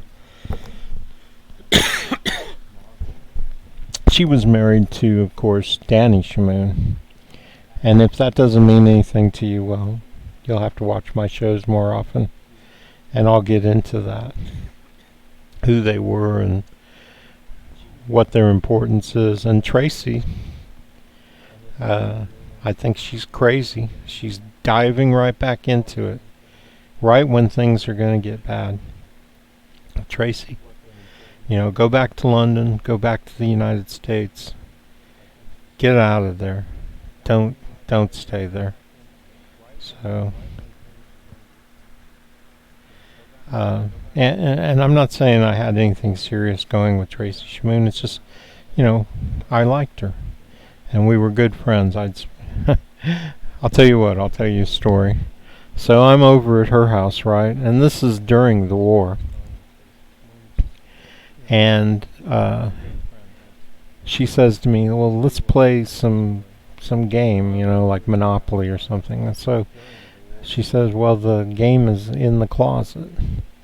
And I'm a gun nut. I love guns. I can't help it. I feel the need to protect myself all the time.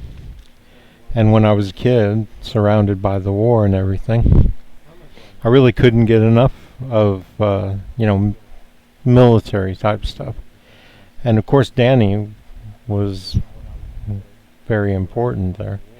So I go to get a game, and sitting on top of the games is a fully loaded, I think it was either Belgium or Israeli made submachine gun.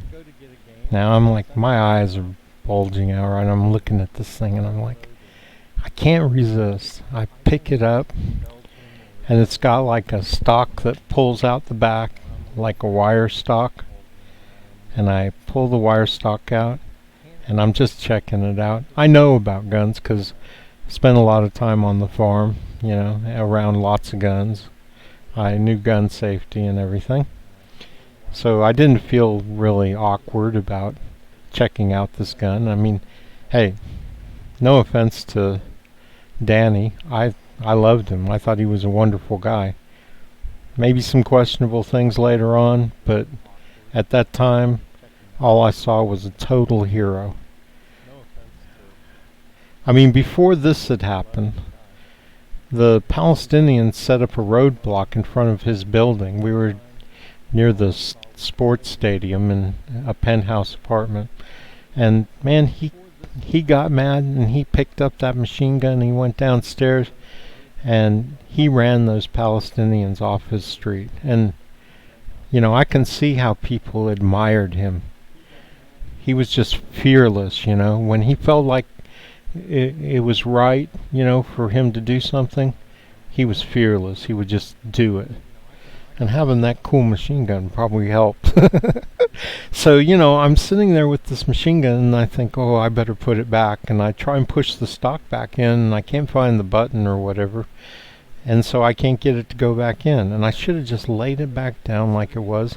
But I was worried that, they'd know that I picked it up because the stock was out. And that was stupid. But you know how kids are. I couldn't think of anything to do.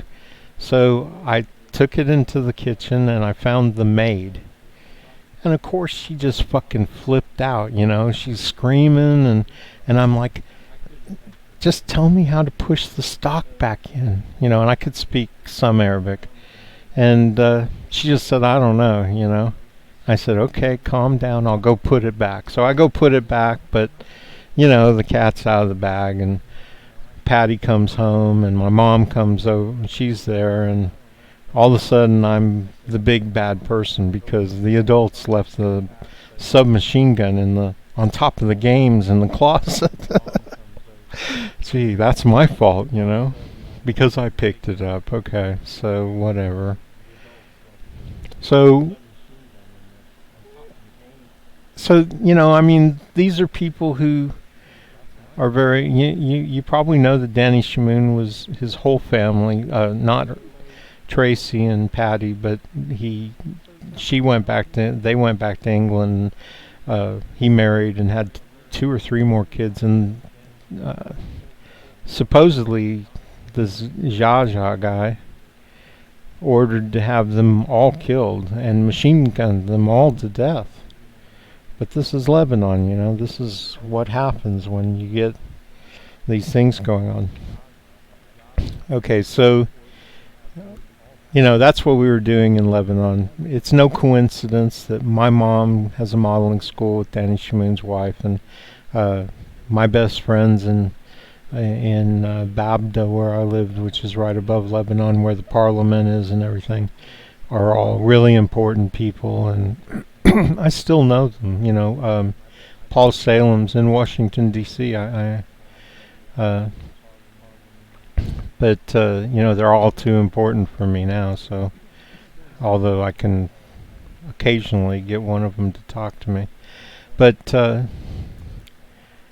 my dad, he kind of bounced around for a little after the war, or after we left Lebanon, but he ended up in Indonesia. And in Indonesia, I was surrounded by a weird group of people, most of them seemingly Democrats, but I learned a lot about how the United States does business in these countries. So you know that Sukarno knocked off Suharto, right? Or is it the other way around? Suharto knocked off Sukarno, and the United States took over Indonesia for the oil. And what were we doing there? So my dad was still gathering information because he was still doing the same kind of thing. He would travel around the country taking lots of pictures and talking to a lot of people and being surrounded by a lot of people. And most of the Americans who were there were actively participating in supporting Suharto. So like one day, this is just one thing that I remember, and I always use it as an example. So our water shut off, our well messed up. So we go stay in this little hotel, and our best friends and a guy who I, you know, loved to death, who was Bill Clinton's roommate in college and ended up being rewarded for that, you know, and for his support and for what he was doing. Because what he was doing, you know, he was like a 22-year-old head of the chemical bank, you know. So, you know, these people all get these cushy jobs, and you wonder why. Because they're supporting the activities of the people, you know, of themselves and all their friends. And so we had really good friends, Sandy and this other, her husband, I don't remember what their names were, but they happened to be in the hotel at the same time. And so I'm in his room, and he's got his suitcase open on his bed, and I go, "What are those tubes?" And he's like, "Oh, they're blowguns." And I'm like, "What are you doing with blowguns?" And he says, "Well," and all of the guy who I was talking about who gets, did I say his name? Because I really don't like to say his name, because, you know, it could, I mean, he's been out of it for a long time. I don't know why anybody would want to hurt him. But anyway, this is his friend in the hotel who he brought over, and he's military, you know, the young guy who's a banker and all this stuff. And this guy's ex-military. They're all from Vietnam. And he says, "Well, you know, I go out into the countryside and I train people who work for Suharto in assassination. And one of the best ways to assassinate somebody is sneak up on them in their village and fire a poison." And these weren't like what you would see Aborigines using. These were aluminum tubes, very sophisticated blowguns. So he says, you know, I train them in lots of different types of stuff, but that's just one thing, how to assassinate somebody with a blowgun. So I have personal experience with how we do all this stuff. And it's crazy, man. Why are Americans all around the world involved with this stuff? Well, simple. It's money. It's how we control the world so that the elite in our, all the the rich people, it's how they make money. I mean, if you can't keep control of the oil in Indonesia, then your money's going to dry out. So that's how they do it. And so from there, my dad was working for Singer in Beirut and in Indonesia.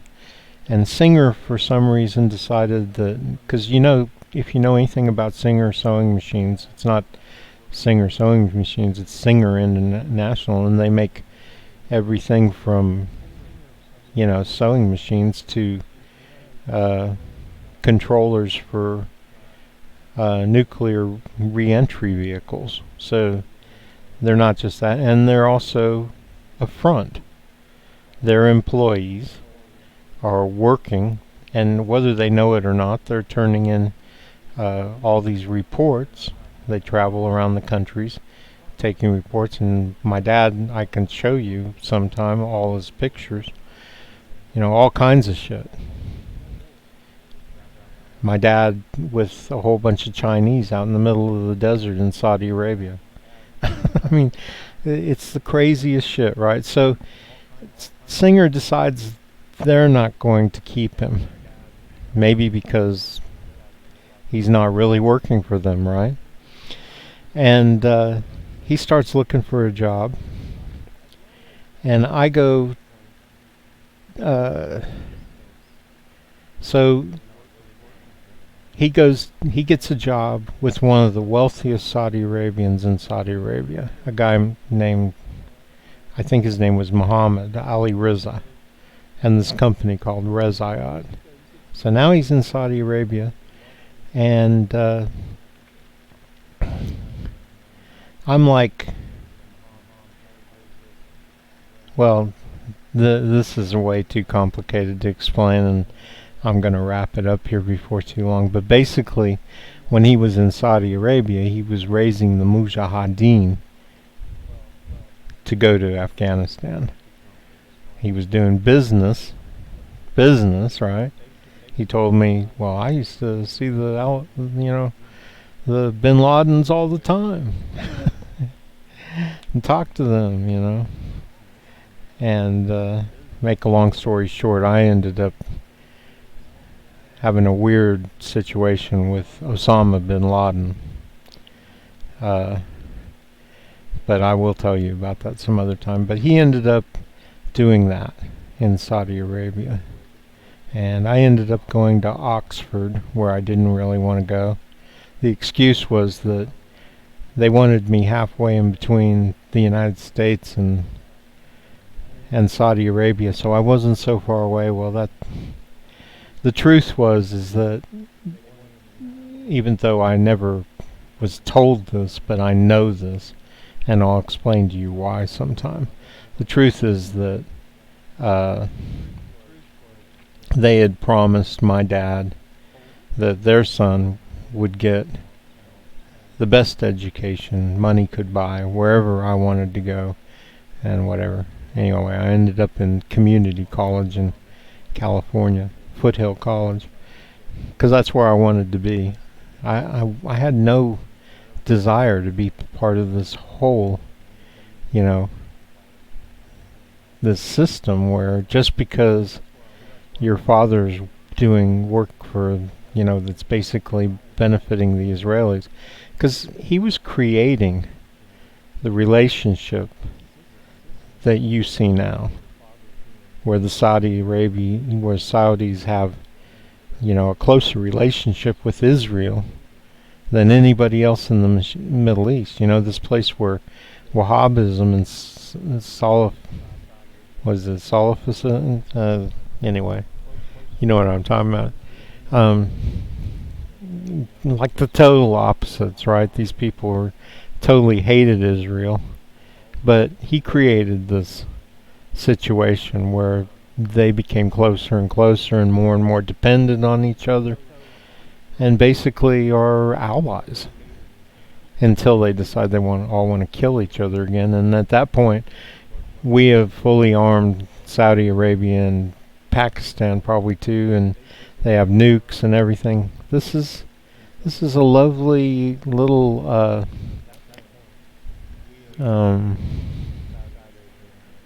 what do you call it? Well, anyway, I think you can see a stew. I'll call it a stew for now.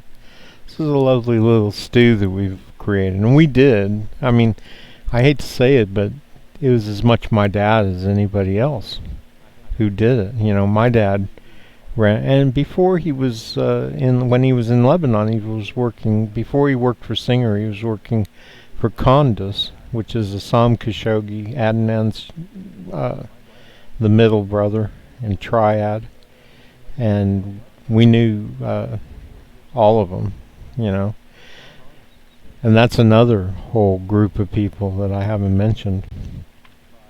So he was going to Saudi Arabia and building all their palaces and chumming around with them, and there's plenty of pictures and stuff. And you know, that's another whole key to it. So all I'm trying to say is that when I talk about all these countries, and I have something to, you know, I have personal experience. I've seen a lot of shit for real.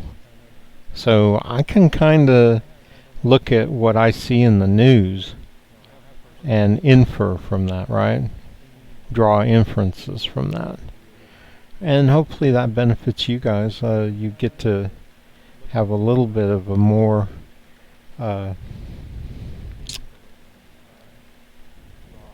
informed point of view.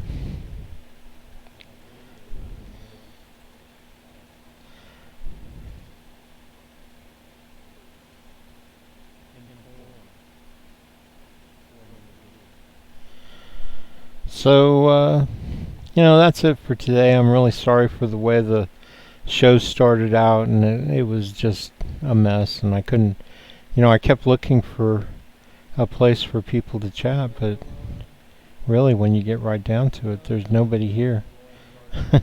There's 2 of you watching, and apparently you're mute. You're incapable, or somebody cut your fingers off. You can't type in chat.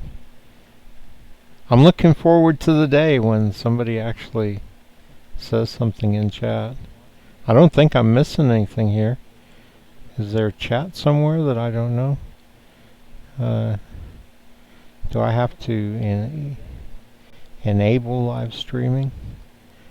Well, you know, I'll figure it out, man. I will. I'll figure it out. One of these days. And I still have to figure out how to get more people in here. I mean, isn't there anybody interested in all this stuff? I mean, I find it interesting. Maybe I'm alone in that. Alright, so this is Martin Drummond with Progressive News. I hope you've enjoyed our little show.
Okay, I'm really not sure how to turn this thing off.